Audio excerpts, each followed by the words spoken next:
د بیګار په وخت چې هر سړي ته یاد یو دا احسان د غریبۍ را باندې لا دی او یاره ته راپسې مه ګرځه په غرونو څوک نه څوک په مې مړ وویني چې دا دی او ما خو یې که دلته زه سیرپ او تر یم دا خو هر سړي نه راوګودر خطا دی. قسم په خدای که به په دې یوه ذره خفه یم په والو نه یم لالا ستا په نشه خفه یم.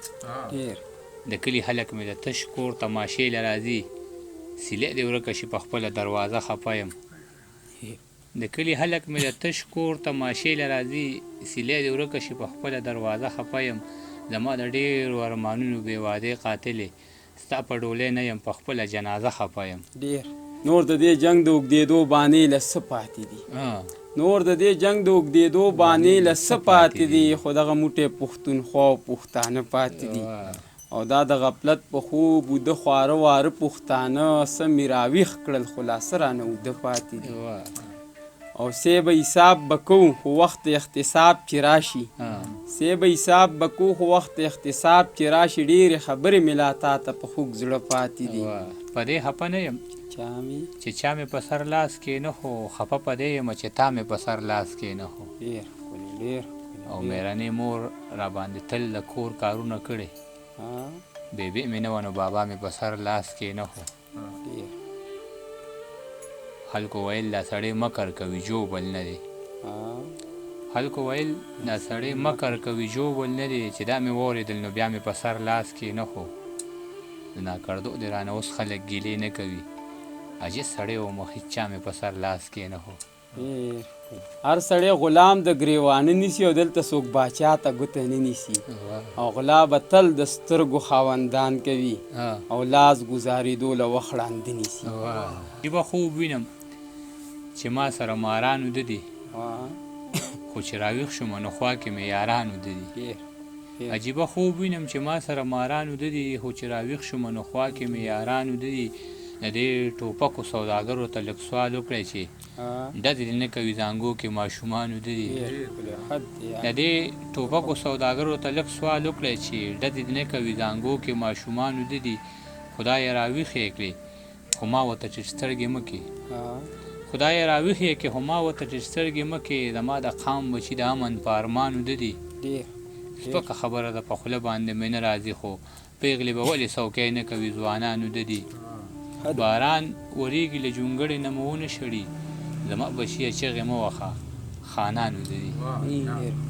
زړه او ذهن روغ وي خو ارمان پکې ترمنځ شي او رانه یارانه شي چې سود زیان پکې ترمنځ شي او زه چې اراده د درتلو ستا کلي ته جوړه کړم نو ګوره د خدای کار ته چې باران پکې ترمنځ شي.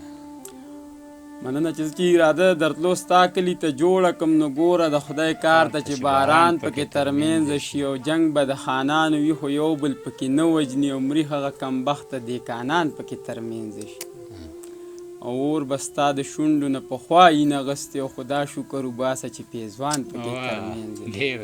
ښه زمونږ خبره روغې صلحې ته نږدې شي خو څه وکړم او ترغه مازان پکې ترمنځ ډېر ښکلی او تر صاحب چې مخنیوی د هر سامراج وکړو نو څنګه به وي چې ټول راټول شو احتجاج وکړو نو څنګه به وي چې په ټوپک باندې تارونه د رباب وتړو چې اتفاق په دې رواج وکړو نو څنګه به وي. لږه شانسا واخلئ اختیار د کورسۍ مه ورکوئ لږه شانسا واخلئ اختیار د کورسۍ مه ورکوئ چې لږ تحقیق یې د مزاج وکړو نو څنګه به وي. د زړه زخمونه مې اوبه کړي دي سړیکې کوي چې ستا په شونډو یې علاج وکړو نو څنګه به وي. هر انسان له مینه ورکړو هېڅوک پاتې نه شي چې په دې خلکو داسې راج وکړو نو څنګه به وي. مونږ چې عجزه ښه ته ښه او بد ته بد وایو چې لږه مرسته د سماج وکړو نو څنګه به وي.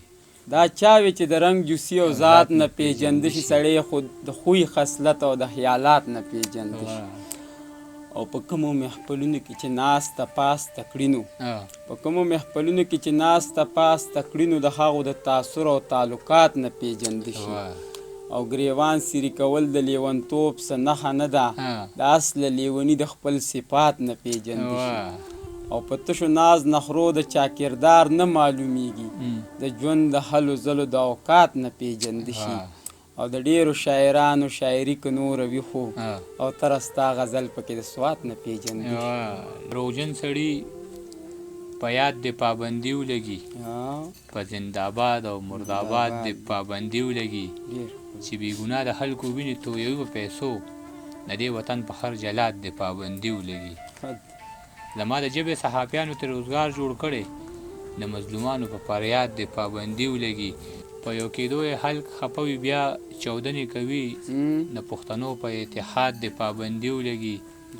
د چا عاجز د زړه دنیا چېرته ورانه نه کړي، ستا د خورو زلفو په باد د پابندي ولګي.